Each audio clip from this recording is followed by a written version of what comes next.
एकमेव द्वितीयम्।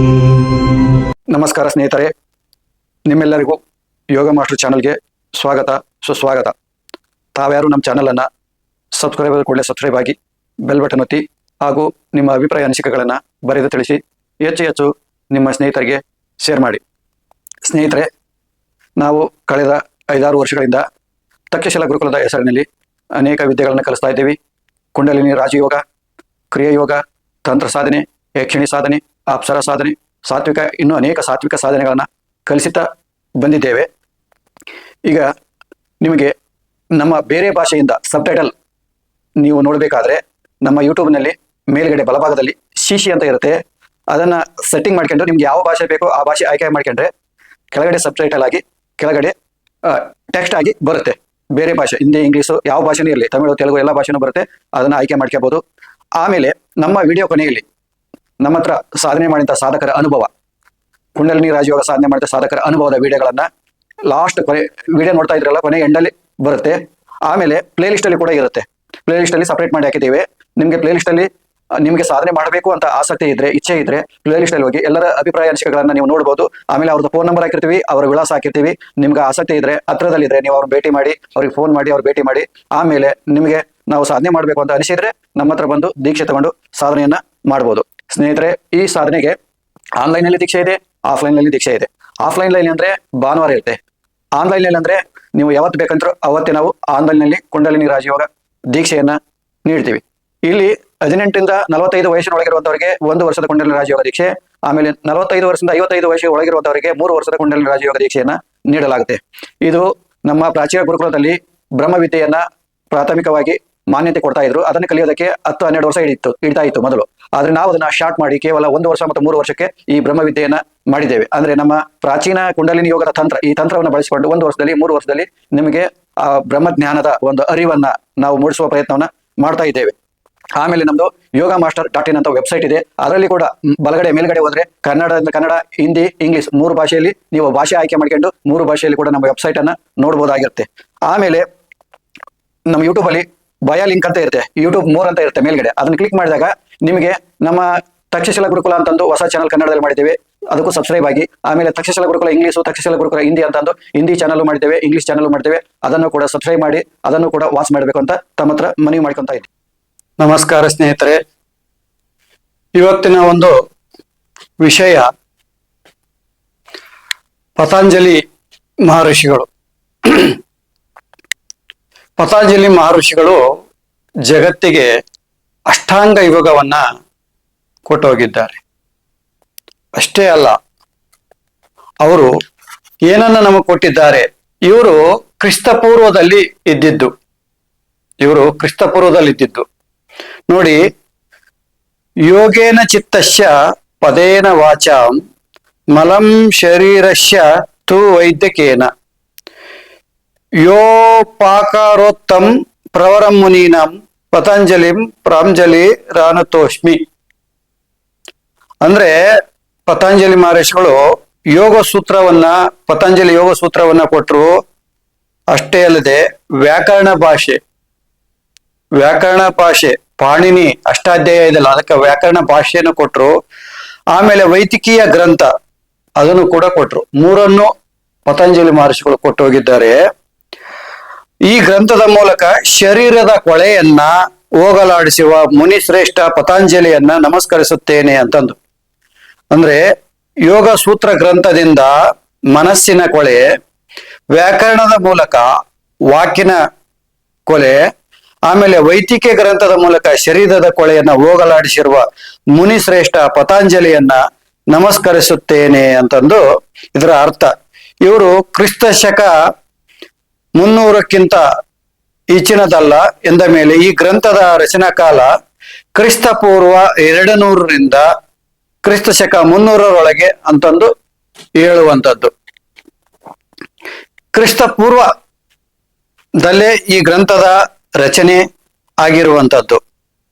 ಅಂದ್ರೆ ಪತಂಜಲಿ ಮಹರ್ಷಿಗಳು 3 ಗ್ರಂಥಗಳನ್ನ ಅವರು ನಮಗೆ ಕೊಟ್ಟು ಹೋಗಿದ್ದಾರೆ.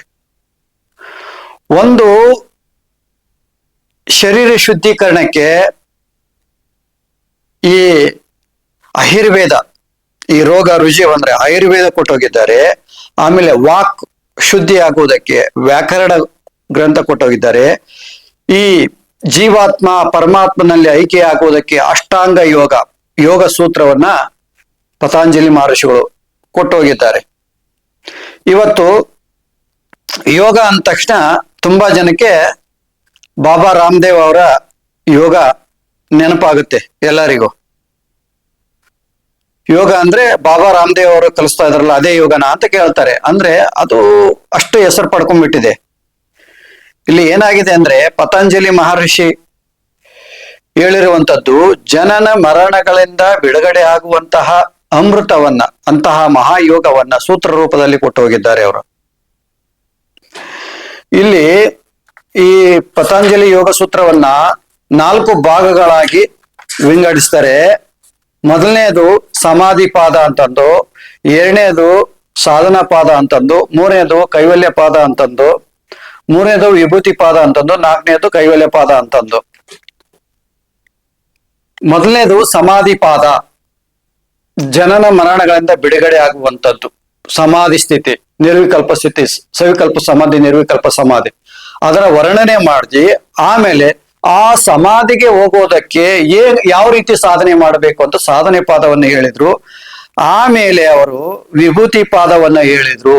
ವಿಭೂತಿ ಪಾದ ಅಲ್ಲಿ ಸಿದ್ಧಿಗಳು ಅದರ ಬಗ್ಗೆ ಹೇಳಿದ್ರು. ಆಮೇಲೆ ಕೈವಲ್ಯ ಹೇಳಿದ್ರು. ಅಂದ್ರೆ ಸಿದ್ಧಿಗಳು ತಂಟಿಗೆ ಹೋಗದೆ ನೇರವಾಗಿ ನಾವು ಕೈವಲ್ಯಕ್ಕೆ ಹೋಗುವುದು, ಇದರ ಬಗ್ಗೆ ಪತಂಜಲಿ ಮಹರ್ಷಿಗಳು ಸೂತ್ರ ರೂಪದಲ್ಲಿ ಹೇಳ್ಕೊಂಡು ಹೋಗಿದ್ದಾರೆ. ಟೋಟಲ್ 195 ಸೂತ್ರಗಳನ್ನ ಈ ಗ್ರಂಥ ಹೊಂದಿದೆ. ಅದರಲ್ಲಿ ಸಮಾಧಿ ಪಾದದಲ್ಲಿ 51 ಸೂತ್ರಗಳಿದ್ದಾವೆ, ಸಾಧನ ಪಾದದಲ್ಲಿ 55 ಸೂತ್ರಗಳಿದ್ದಾವೆ, ವಿಭೂತಿ ಪಾದದಲ್ಲಿ 55 ಸೂತ್ರಗಳಿದ್ದಾವೆ ಮತ್ತು ಕೈವಲ್ಯ ಪಾದದಲ್ಲಿ 34 ಸೂತ್ರಗಳಿದ್ದಾವೆ. ಟೋಟಲ್ 195 ಸೂತ್ರಗಳನ್ನ ಒಳಗೊಂಡಿದೆ. ಇದು ಅತ್ಯಂತ ಪ್ರಾಚೀನ ಗ್ರಂಥ.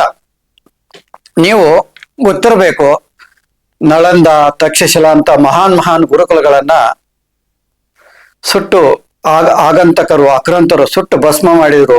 ಅವು ತಿಂಗಳಗಟ್ಲೆ ಉರಿದು, ಬೆಂಕಿ ಎತ್ತಿ ತಿಂಗಳಗಟ್ಲೆ ಉರಿದು ಗುರುಕುಲಗಳು. ಅಂತಹ ಒಂದು ಜ್ಞಾನ ಭಂಡಾರ ಈ ದೇಶದಲ್ಲಿ ಇತ್ತು. ನಾವು ಅಂತ ಜ್ಞಾನ ಭಂಡಾರವನ್ನ ಕಳ್ಕೊಂಡ್ವಿ.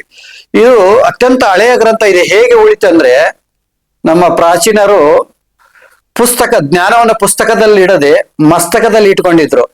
ಕಂಠಪಾಠ ಮಾಡಿ ಇಟ್ಕೊಂಡಿದ್ರು. ಸೂತ್ರಗಳನ್ನ ಕಂಠಪಾಠ ಮಾಡಿ ಇಟ್ಕೊಂಡಿದ್ರು. ಅದ್ರ ಪರಿಣಾಮ ಇವತ್ತು ನಮ್ಗೆ ಈ ಪತಂಜಲಿ ಯೋಗ ಸೂತ್ರ ನಮ್ಗೆ ಸಿಗುತ್ತಾ ಇದೆ.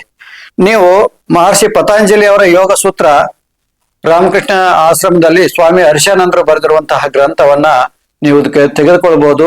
ಮತ್ತೆ ಈ ಗ್ರಂಥದ ಮೇಲೆ ಸ್ವಾಮಿ ವಿವೇಕಾನಂದ ರಾಜಯೋಗ ಇದರ ಮೇಲೆ ಕೂಡ ಅವರು ಸೂತ್ರ ಭಾಷೆಯನ್ನ ಬರೆದಿದ್ದಾರೆ. ಆಮೇಲೆ ಇನ್ನು ಕೆಲವರು ಸೂತ್ರ ಭಾಷೆಯನ್ನ ಬರೆದಿದ್ದಾರೆ. ನೀವು ಗ್ರಂಥಾಲಯದಲ್ಲಿ ದೊರೆಯುತ್ತೆ, ಇದನ್ನು ತೆಗೆದುಕೊಂಡು ಓದಬೇಕು. ಈಗ ವಿಷಯಕ್ಕೆ ಬರುವ. ಈಗ ಯೋಗ ಅಂದ ತಕ್ಷಣ ನಾವು ಬಾಬಾ ರಾಮದೇವ್ ಅವರ ಯೋಗ ನೆನಪಾಗುತ್ತೆ ಎಲ್ಲರಿಗೆ. ಏನಪ್ಪಾ ಅಂದ್ರೆ ಈ ಆಸನಗಳು ಹಾಕುವಂಥದ್ದು, ಒಂದು 40-50-100 ಆಸನಗಳು ಹಾಕುವಂಥದ್ದು, ಕೈಕಾಲು ಬಗ್ಸುವಂಥದ್ದು, ಶರೀರ ಕಾಲು ಅಲ್ಲಾಡ್ಸೋದು, ಕೈ ಆಡ್ಸೋದು, ಶರೀರ ಅಲ್ಲಾಡ್ಸೋದು, ಇದನ್ನ ಅರ್ಥ ಮಾಡ್ಕೊಂತಾರೆ ಎಲ್ಲರೂ. ಯೋಗ ಅಂದ ತಕ್ಷಣ ಪತಂಜಲಿ ಮಹರ್ಷಿ ಅಂದ ತಕ್ಷಣ ಬಾಬಾ ರಾಮದೇವರು ಪತಂಜಲಿ ಅವರ ಹೆಸರನ್ನು ಇಟ್ಕೊಂಡಿದ್ದಾರೆ.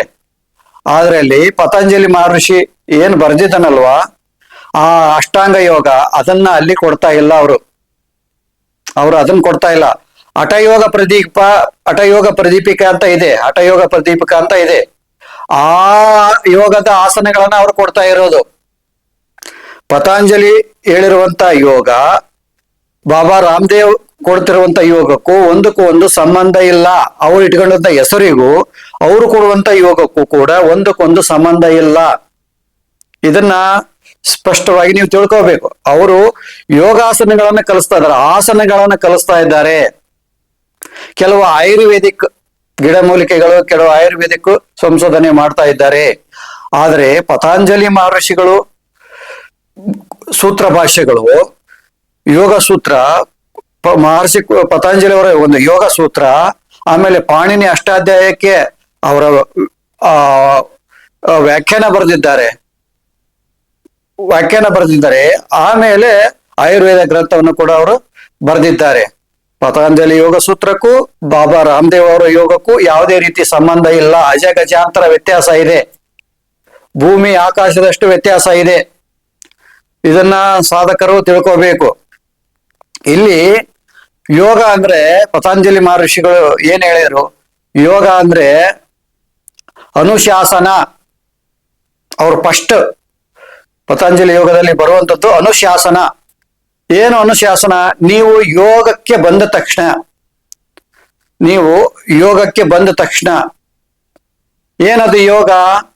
ಜೀವಾತ್ಮ ಮತ್ತು ಪರಮಾತ್ಮನನ್ನ ಕೂಡಿಸುವಂತಹ ಈ ಮಹಾಯಜ್ಞ, ಇದಕ್ಕೆ ಯೋಗ ಅಂತ ಕರೆದಿದ್ದು.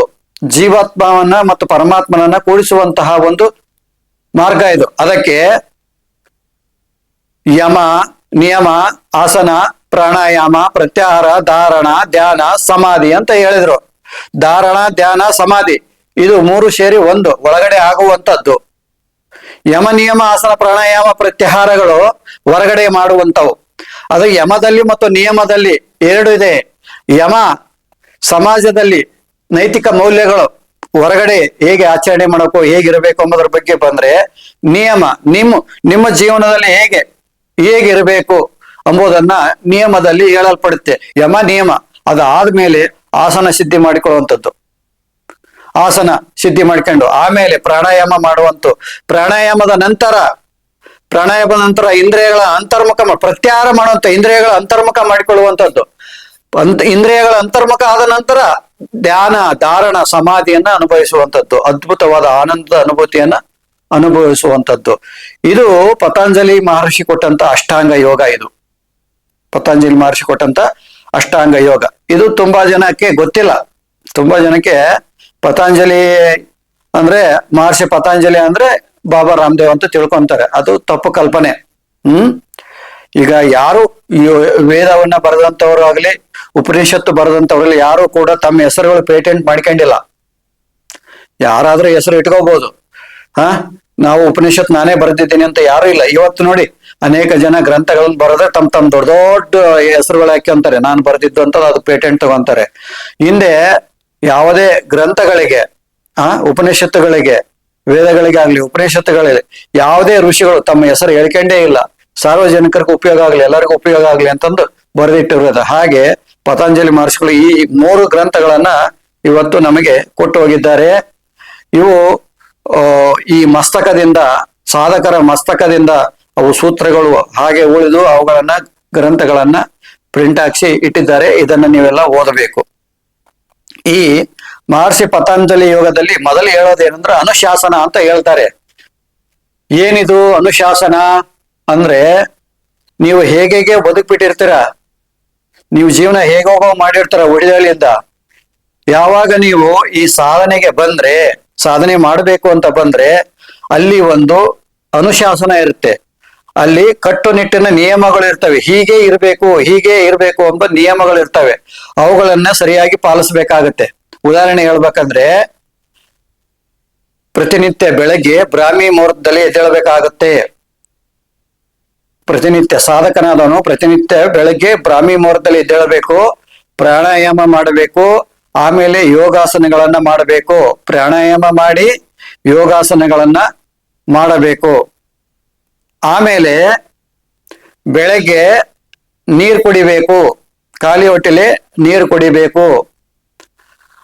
ಆಮೇಲೆ ಕೆಲವರು ತಾಮ್ರದ ಗಿಂಡಿಯಿಂದ ರಾತ್ರಿ ಎಲ್ಲ ಇಟ್ಟು ಬೆಳಗ್ಗೆ ಕುಡಿತಾರೆ. ಆ ತರನು ಮಾಡ್ಬೋದು, ಅಥವಾ ಬೆಳಗ್ಗೆ ನೀರು ಕುಡಿಬೋದು. ಆಮೇಲೆ ಬೆಳಗ್ಗೆ ಸ್ನಾನಾದಿಗಳನ್ನು ಮುಗಿಸಿಕೊಂಡು ದೇವರ ಪೂಜೆಯನ್ನ ಮಾಡಿಕೊಂಡು ಬೆಳಗ್ಗೆ ಚೆನ್ನಾಗಿ ಊಟ ಮಾಡಬೇಕು. ಬೆಳಗ್ಗೆ ಹೊಟ್ಟೆ ತುಂಬ ಚೆನ್ನಾಗಿ ಊಟ ಮಾಡಬೇಕು. ಆಮೇಲೆ ಮಧ್ಯಾಹ್ನ ಬೆಳಗಿನ ಊಟದಲ್ಲಿ ಅರ್ಧದಷ್ಟು ಊಟ ಮಾಡಬೇಕು. ಆಮೇಲೆ ಸಂಜೆ ಮಧ್ಯಾಹ್ನದ ಊಟದಲ್ಲಿ ಅರ್ಧ% ಊಟ ಮಾಡಬೇಕು ರಾತ್ರಿ. ಆಮೇಲೆ ವಾಕಿಂಗ್, ಊಟ ಆದ್ಮೇಲೆ ವಾಕಿಂಗ್ ಮಾಡಬೇಕು, ಗಾಳಿ ಸೇವನೆ ಮಾಡಬೇಕು, ವಾಕಿಂಗ್ ಮಾಡಬೇಕು. ಇದೆಲ್ಲ ಅನುಶಾಸನವನ್ನ ಪಾಲಿಸ್ಬೇಕಾಗುತ್ತೆ. ಅದಕ್ಕೆ ಮೊದಲೇ ಈ ಯೋಗ ಸೂತ್ರದಲ್ಲಿ ಅನುಶಾಸನ ಅಂತ ಹೇಳಿದೆ, ಹೀಗೆ ಇರಬೇಕು ಅಂತ ಹೇಳಿದೆ.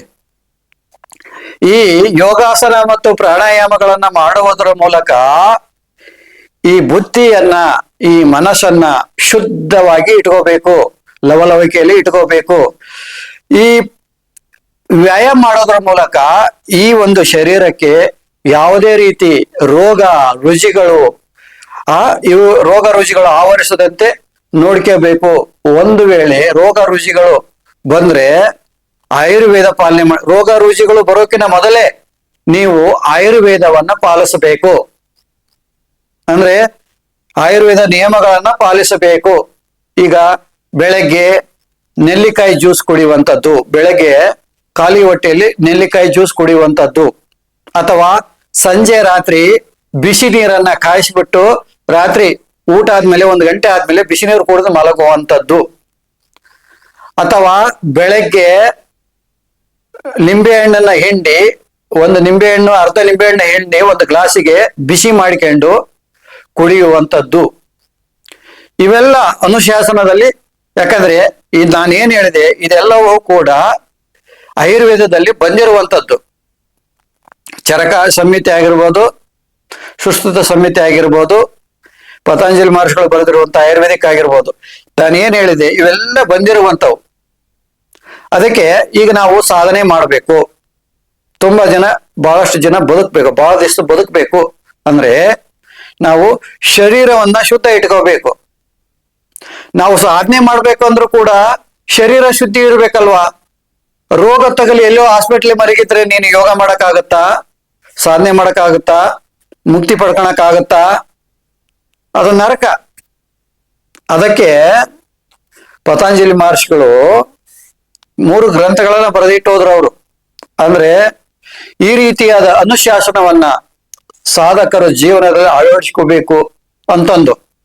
ಆಮೇಲೆ ಬುದ್ಧಿ ಶುದ್ಧಿಗೋಸ್ಕರ, ಆಮೇಲೆ ಭಗವಂತನಲ್ಲಿ ಐಕ್ಯಕ್ಕೋಸ್ಕರ ಯೋಗವನ್ನ ಇಟ್ರು. ಒಂದು ವೇಳೆ ರೋಗಗಳು ಬಂದ್ರೆ ರೋಗಗಳು ಬರದಾಗೆ ತಡೆಯುವುದಕ್ಕೆ ಗಿಡಮೂಲಿಕೆ ಆಯುರ್ವೇದನ ಇಟ್ರು. ಆಮೇಲೆ ಈ ಶಾಸ್ತ್ರವನ್ನ ಅರ್ಥ ಮಾಡ್ಕೊಳಕ್ಕೆ ಪಾಣಿನಿ ಅಷ್ಟಾಧ್ಯಾಯ ಅದಕ್ಕೆ ವ್ಯಾಖ್ಯಾನ ಬರೆದ್ರು. ಸಂಸ್ಕೃತ ವ್ಯಾಖ್ಯಾನಗಳನ್ನ, ಸಂಸ್ಕೃತ ಗ್ರಂಥಕ್ಕೆ ವ್ಯಾಖ್ಯಾನ ಬರೆದಿಟ್ಟು ಹೋಗಿದ್ದಾರೆ. ಇದನ್ನ ಸಾಧಕರು ಸರಿಯಾಗಿ ಅರ್ಥ ಮಾಡ್ಕೋಬೇಕು.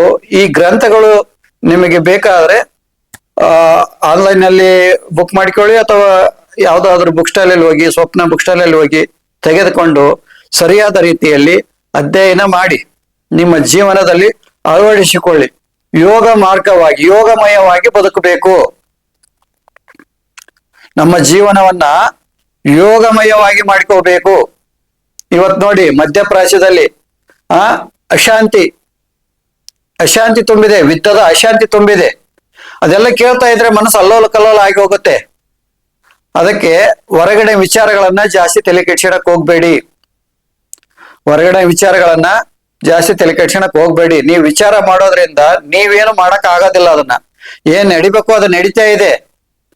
ಅಂದ್ರೆ ಇದು ಎಲ್ಲ ಮೊದಲೇ ಪ್ರಿಪೇರ್ ಆಗಿದೆ, ಆಲ್ರೆಡಿ ಎಲ್ಲ ಪ್ರಿಪೇರ್ ಆಗಿದೆ. ಹೀಗೆ ನಡಿಬೇಕು ಅಂತ ಆಲ್ರೆಡಿ ಫಿಕ್ಸ್ ಆಗಿದೆ. ನಾವಲ್ಲಿ ಏನು ಮಾಡಕ್ ಆಗೋದಿಲ್ಲ. ಏನ್ ನಡಿಬೇಕೋ ಅದು ನಡೆಯುತ್ತೆ. ಅದೆಲ್ಲ ಕಾಲನ ವಶ, ನಾವೇನು ಮಾಡಕ್ಕಾಗೋದಿಲ್ಲ. ಆದ್ರೆ ನಾವು ನಮ್ಮ ಜೀವನವನ್ನ ಶುದ್ಧವಾಗಿ ಇಟ್ಕೋಬಹುದು. ಯಾವುದೇ ಕಾಯಿಲೆಗಳು ಬರದ ಹಾಗೆ ಅದನ್ನು ನೋಡ್ಕೋಬಹುದು. ಆಮೇಲೆ ನಮ್ಮ ಮನಸ್ಸಿಗೆ ಜಂಗ್ ಹತ್ತದಾಗೆ, ಈಗ ಎಲ್ಲಿಯಾದ್ರೂ ಒಂದು ಕೆಬ್ಬಣ ತುಂಡು ಹೋದ್ರಂತ ಜಂಗ್ ಹತ್ತುತ್ತೆ, ಹಾಗೆ ಇದಕ್ಕೆ ಜಂಗ್ ಹತ್ತದಾಗೆ ಬುದ್ಧಿ ಶುದ್ಧವಾಗಿ ಇಟ್ಕೋಬೇಕು. ಒಳ್ಳೆಯ ಗುರುವಿನ ಮಾರ್ಗದರ್ಶನದಲ್ಲಿ, ಗುರುವಿನ ಪದತಲದಲ್ಲಿ ಕುಳಿತು ಯೋಗಾಭ್ಯಾಸ ಮಾಡಬೇಕು. ಶಾಸ್ತ್ರ ಗ್ರಂಥಗಳು, ನಮ್ಮ ಋಷಿಮುನಿಗಳು ಕೊಟ್ಟಂತ ಶಾಸ್ತ್ರ ಗ್ರಂಥಗಳನ್ನ ಸರಿಯಾಗಿ ಅಧ್ಯಯನ ಮಾಡಬೇಕು. ಅದನ್ನ ಯಥಾವತ್ತಾಗಿ ಅಧ್ಯಯನ ಮಾಡಬೇಕು. ನಾವು ಯಾವುದೇ ಜಾತಿ, ಯಾವುದೇ ಮತ, ಯಾವುದೇ ಪಂಥ ಅಂತಂದು ಯಾವುದೇ ಕಿತ್ತಾಟ ಮಾಡಕ್ ಹೋಗ್ಬಾರ್ದು. ನಾವು ಕಿತ್ತಾಟ ಮಾಡಕ್ ಹೋಗ್ಬಾರ್ದು. ಯಾಕಂದ್ರೆ ಯಾರು ನಿಜವಾದ ಸಾಧಕ ಅಂದ್ರೆ ಸರ್ವರಲ್ಲಿ ಯಾರು ಕರುಣೆಯನ್ನು ತೋರಿಸ್ತಾನೋ, ಸರ್ವರಲ್ಲಿ ಯಾರು ವಾತ್ಸಲ್ಯವನ್ನ, ಪ್ರೀತಿಯನ್ನ, ಕರುಣೆಯನ್ನ ತೋರಿಸ್ತಾನೋ ಅವನು ನಿಜವಾದ ಸಾಧಕನಾಗ್ತಾನೆ. ಅದಕ್ಕೋಸ್ಕರ ಜಾತಿ ಧರ್ಮ ಭೇದಗಳನ್ನ ಯಾವುದೇ ರೀತಿಯ ಮಾಡದೆ ಎಲ್ಲರೂ ಆ ಜಗನ್ಮಾತೆಯ ಮಕ್ಕಳೇ, ಎಲ್ಲರೂ ಆ ಭಗವಂತನ ಮಕ್ಕಳೇ, ಎಲ್ಲರಲ್ಲಿಯೂ ಕೂಡ ಆ ಪರಬ್ರಹ್ಮ ಇದ್ದಾನೆ ಅಂತ ಭಾವಿಸಿಕೊಂಡು ಜೀವನ ಮಾಡ್ತಾ ಇದ್ರೆ ಈ ಸಮಾಜದಲ್ಲಿ ಅಶಾಂತಿಯಾಗಲಿ, ಆ ಯುದ್ಧಗಳಾಗಲಿ, ಬಡದಾಟಗಳಾಗಲಿ ಯಾವುದೂ ಆಗೋದಿಲ್ಲ. ಇದು ಏನಾಗುತ್ತೆ ಅಂದ್ರೆ ಸತ್ಯಲೋಕ, ಸತ್ಯಯುಗ ಆಗುತ್ತೆ ಆ ರೀತಿ ಬದುಕಿದರೆ. ಅದಕ್ಕೆ ಸಾಧಕರು ಈ ನಿಯಮಗಳನ್ನ ಸರಿಯಾಗಿ ನಿಮ್ಮ ಜೀವನದಲ್ಲಿ ಅಳವಡಿಸ್ಕೊಂಡು ನಿಮ್ಮ ಜೀವನವನ್ನ ಸಾರ್ಥಕ ಮಾಡ್ಕೋಬೇಕು. ಯಾಕೆಂದ್ರೆ ನೋಡಿ, ದಾಸರು ಹೇಳಿ ಹೋಗಿದ್ದಾರೆ, ಈ ಮಾನವ ಶರೀರ ಸಿಗೋದು ಅತ್ಯಂತ ದುರ್ಲಭ. ಅದಕ್ಕೆ ಇದನ್ನ ಹಾಳು ಮಾಡ್ಕೋಬೇಡ್ರಿ, ಉತ್ಸಪಗಳಿರ ಅಂತಂದು ಸಾರಿ ಹೇಳುವಂಥದ್ದು. ಯಾಕಂದ್ರೆ ನಾವು ಮತ್ತೆ ಮುಂದಿನ ಜನ್ಮ ಮನುಷ್ಯರಾಗಿ ಬರ್ತೀವಿ ಎಂಬುದಕ್ಕೆ ಏನ್ ಗ್ಯಾರಂಟಿ ಏನು? ಮತ್ತೆ ಮನುಷ್ಯರಾಗಿ ಬರ್ತೀವಿ ಅನ್ನೋದಕ್ಕೆ ಗ್ಯಾರಂಟಿ ಏನು? ನಾಯಿ ಆಗ್ಬೋದು, ನರಿ ಆಗ್ಬೋದು, ಕೋಳಿ ಆಗ್ಬೋದು, ಕುರಿ ಆಗ್ಬೋದು, ಏನಾದ್ರೂ ಆಗ್ಬೋದು, ಮರ ಆಗ್ಬೋದು, ಕಲ್ಲ ಆಗ್ಬೋದು, ಏನಾದ್ರೂ ಆಗ್ಬೋದಲ್ಲ. ಮನುಷ್ಯನಾಗ್ತೀವಿ ಎಂಬುದು ಏನ್ ಗ್ಯಾರಂಟಿ ಇದೆ? ಅದಕ್ಕೋಸ್ಕರ ಈ ಒಂದು ಮಾನವ ಆ ಶರೀರ ಧರಿಸಿ ಬಂದಿದ್ದೇವೆ. ಇಲ್ಲಿ ನಾವು ಮುಕ್ತರಾಗೋಕೆ ಅವಕಾಶ ಇದೆ. ಪುಣ್ಯ ಸಂಪಾದನೆ ಮಾಡಿದ್ರೆ ಆ ಪುಣ್ಯ ತೀರುವವರೆಗೆ ಸ್ವರ್ಗ ಲೋಕದಲ್ಲಿ ಆನಂದವನ್ನ ಅನುಭವಿಸ್ಬೋದು, ಅಂದ್ರೆ ಎಂಜಾಯ್ಮೆಂಟ್ ಮಾಡ್ಬೋದು. ಈಗ ಸ್ವರ್ಗ ಲೋಕ ಅಂದ್ರೆ ಇಂದ್ರನ್ ಲೋಕ. ಅಲ್ಲಿ ನೀವೇನಾದ್ರೂ ದಾನ ಧರ್ಮಗಳು ಮಾಡಿ ಅತಿಯಾದ ಪುಣ್ಯ ಸಂಪಾದನೆ ಮಾಡಿದ್ರೆ ನೀವು ಆ ಇಂದ್ರ ಲೋಕಕ್ಕೆ ಹೋಗಿ ಸುಖವನ್ನ ಅನುಭವಿಸ್ತೀರ. ಈಗ ಹೆಂಗ ನಾವು ದುಡ್ಡು ತಗೊಂಡು ಹೋಗಿ ಕೆಲವೊಂದು ರಾಜ್ಯಗಳಿಗೆ ಹೋಗ್ತೀವಿ, ಟೂರ್ಗೆ ಹೋಗ್ತೀವಿ, ಎಂಜಾಯ್ಮೆಂಟ್ ಮಾಡ್ಕೊಂಡ್ ಬರ್ತೀವಿ. ನಾವು ಟೂರಿಗೆ ಹೋಗಿರ್ತೀವಿ. ಅಲ್ಲಿ ಟೂರಿಗೆ ಹೋದಾಗ ಅಲ್ಲಿ ಯಾವ್ದು ಕೆಲಸ ಮಾಡಿ ಹಣ ಗಳಿಸೋ ಕೆಲಸ ಮಾಡೋದಿಲ್ಲ. ನಾವು ಏನು ಗಳಿಸಿದ್ದನ್ನು ತಗೊಂಡು ಹೋಗಿರ್ತೀವಿ, ಅಲ್ಲಿ ಹೋಗಿ ಅದನ್ನ ಉಪಯೋಗ ಮಾಡ್ಕೊಂತೀವಿ, ಎಂಜಾಯ್ ಮಾಡ್ತೀವಿ. ಆಮೇಲೆ ಮತ್ತೆ ನಮ್ಮ ಲೋಕಕ್ಕೆ ಬಂದು ಮತ್ತೆ ನಿಮ್ಮ ಕೆಲಸ ಕಾರ್ಯಗಳನ್ನ ಮತ್ತೆ ದುಡಿಮೆಯನ್ನ ಮಾಡಕ್ ಸ್ಟಾರ್ಟ್ ಮಾಡ್ತೀವಿ ಅಲ್ವಾ. ಈಗ ನೀವು ಟೂರಿಗೆ ಹೋಗ್ತೀರಾ, ದುಡ್ಡಿರ್ತೀರ, ವರ್ಷ ಪೂರ್ತಿ ಎಂಜಾಯ್ ಮಾಡಕ್ಕೋಸ್ಕರ ಯಾವ್ದೋ ಟೂರ್ಗೆ ಹೋಗ್ತೀರಾ, ಅಥವಾ ಚಾರ್ಧಾಮ ಯಾತ್ರೆಗೆ ಹೋಗ್ತೀರಾ, ಅಥವಾ ಕೆಲವೊಂದು ಪ್ರದೇಶಗಳಿಗೆ ಟೂರ್ಗೆ ಹೋಗ್ತೀರಾ, ನೋಡಕ್ ಹೋಗ್ತೀರಾ. ಅಲ್ಲಿ 1 ವಾರ 10 ದಿವಸ ಇರ್ತೀರಾ. ಅಲ್ಲೇ ಇರೋದಿಲ್ಲ ನೀವು. ಆಮೇಲೆ ಮುಗಿಸ್ಕೊಂಡು ಮತ್ತೆ ನಿಮ್ಮ ಲೋಕಕ್ಕೆ, ಮತ್ತೆ ನಿಮ್ಮ ಮನೆಗೆ ಬರ್ತೀರಾ, ಮತ್ತೆ ನಿಮ್ಮ ಪ್ರತಿನಿತ್ಯ ಕಾರ್ಯಗಳನ್ನು ಮಾಡ್ತೀರಾ. ಅಲ್ಲಿ ಟೂರ್ಗೆ ಹೋದಲ್ಲಿ ಆ ಬಿಸ್ನೆಸ್ ಮಾಡೋದು, ದುಡ್ಡು ಮಾಡೋದು, ಅಲ್ಲೇ ನಿಂತ್ಕೊಳ್ಳೋದು ಹಾಗೇನು ಮಾಡೋದಿಲ್ಲ ನೀವು. ಅದೇ ತರ ಸ್ವರ್ಗನ ಕೂಡ ಅದೇ ತರ. ನೀವು ಗಳಿಸಿದ ಪುಣ್ಯ ತೀರೋವರೆಗೂ ನೀವು ಅಲ್ಲಿ ಇರ್ತೀರ, ಸ್ವರ್ಗದಲ್ಲಿ ಎಂಜಾಯ್ ಮಾಡ್ತೀರಾ, ಎಲ್ಲ ಮಾಡ್ತೀರಾ. ಆಮೇಲೆ ಮತ್ತೆ ಈ ಮರ್ತ್ಯ ಲೋಕಕ್ಕೆ ಬರಬೇಕಾಗತ್ತೆ. ಮರ್ತ್ಯ ಲೋಕಕ್ಕೆ ಬಂದು ಮತ್ತೆ ನಿಮ್ಮ ಜೀವನವನ್ನ ಯಥಾ ರೀತಿ ಮಾಡ್ಬೇಕಾಗತ್ತೆ. ಆಮೇಲೆ ದುಷ್ಕರ್ಮಗಳ ಮಾಡಿದ್ರೆ ಅಲ್ಲಿ ಯಮಧರ್ಮನ ಲೋಕದಲ್ಲಿ ಅಲ್ಲಿ ಒಂದು ಕಾಯ ಕೊಡ್ತಾನೆ, ಸೂಕ್ಷ್ಮ ಕಾಯ ಕೊಡ್ತಾನೆ. ಆ ನರಕ ವೇದನೆ ಅನುಭವಿಸ್ಬೇಕು, ಒಲ್ಲೆ ಅನ್ಬೇಕು ಅಂತ ಒಂದು ಹಿಂಸೆಗಳನ್ನ ಅಲ್ಲಿ ಅನುಭವಿಸ್ಬೇಕಾಗುತ್ತೆ ಯಮಧರ್ಮ ಲೋಕದಲ್ಲಿ. ಇಲ್ಲಿ ಸ್ವರ್ಗದಲ್ಲಿ ಕೂಡ ಒಂದು ಶರೀರ ಕೊಡ್ತಾನೆ ಭಗವಂತ, ಅದು ಸುಖವನ್ನು ಅನುಭವಿಸೋದಕ್ಕೆ. ಅಲ್ಲಿ ಯಮಧರ್ಮ ಲೋಕದಲ್ಲಿ ಒಂದು ಶರೀರ ಕೊಡ್ತಾನೆ, ಅದು ನಿಮ್ಮ ಮಾಡಿದ ಪಾಪ ಕರ್ಮಗಳಿಗೆ ಶಿಕ್ಷೆ ಅನುಭವಿಸೋದಕ್ಕೆ, ಯಾತನೆ ಅನುಭವಿಸೋದಕ್ಕೆ. ಅಲ್ಲಿ ಒಂದು ಶರೀರ ಸಿಗುತ್ತೆ, ಇಲ್ಲಿ ಒಂದು ಶರೀರ ಸಿಗುತ್ತೆ. ಆಮೇಲೆ ಮತ್ತೆ ಭೂಮಿ ಕಳಿಸಿದಾಗ ಇಲ್ಲಿ ಒಂದು ಶರೀರ ಸಿಗುತ್ತೆ. ಅದು ಮನುಷ್ಯ ಪ್ರಾಣಿದೇ ಆಗಿರ್ಬೋದು, ಅಥವಾ ಪ್ರಾಣಿ ಪಕ್ಷಿಗಳದೇ ಆಗಿರ್ಬೋದು. ಮತ್ತೆ ಒಂದು ಶರೀರ ಕೊಡ್ತಾನೆ. ಆದ್ರೆ ನೀವು ಮುಕ್ತನಾಗುವುದಕ್ಕೆ ಈ ಮಾನವ ಶರೀರದಿಂದಲೇ ಸಾಧ್ಯ ಇದೆ. ಅದಕ್ಕೋಸ್ಕರನೇ ನೀವು ಮುಕ್ತಿ ಪಡ್ಕೊಂಡು ಜನನ ಮರಣಗಳಿಂದ ಮುಕ್ತಿ ಪಡ್ಕುವಂತದ್ದು ಅಂದ್ರೆ ಕಾಮ ಕ್ರೋಧ ಲೋಭ ಮದ ಮೋಹ ಮತ್ಸರ ರೂಪ ರಸ ಗಂಧ ಶಬ್ದ ಸ್ಪರ್ಶ ಇವುಗಳಿಂದ ಬಿಡುಗಡೆ ಹೊಂದುವಂಥದ್ದೇ ಮುಕ್ತಿ, ಕೈವಲ್ಯ ಅಂತ ಕರೆಯಲಾಗಿದೆ. ಇವುಗಳಿಂದ ಮುಕ್ತಿ ಪಡ್ಕೋಬೇಕು. ಕಾಮ ಕ್ರೋಧ ಲೋಭ ಮದ ಮೋಹ ಮತ್ಸರಗಳು ರೂಪ ರಸ ಗಂಧ ಶಬ್ದ ಸ್ಪರ್ಶಗಳಿಂದ, ಈ ಅರಿಷಡ್ ವರ್ಗಗಳಿಂದ ಹೊರಗಡೆ ಬರಬೇಕು. ಹೊರಗಡೆ ಬಂದು ನೋಡ್ಬೇಕು, ನೀವು ಸಾಕ್ಷಿಭೂತರಾಗಿ ನೋಡ್ಬೇಕು. ಅವಾಗೇ ನೀವು ಮುಕ್ತರು, ಅವಾಗೆ ನಿಮ್ಗೆ ಕೈವಲ್ಯ ಸಿಗ್ತೀವಿ, ಅದೇ ನಿಮ್ಮ ಮುಕ್ತಿ. ಅದಕ್ಕೋಸ್ಕರ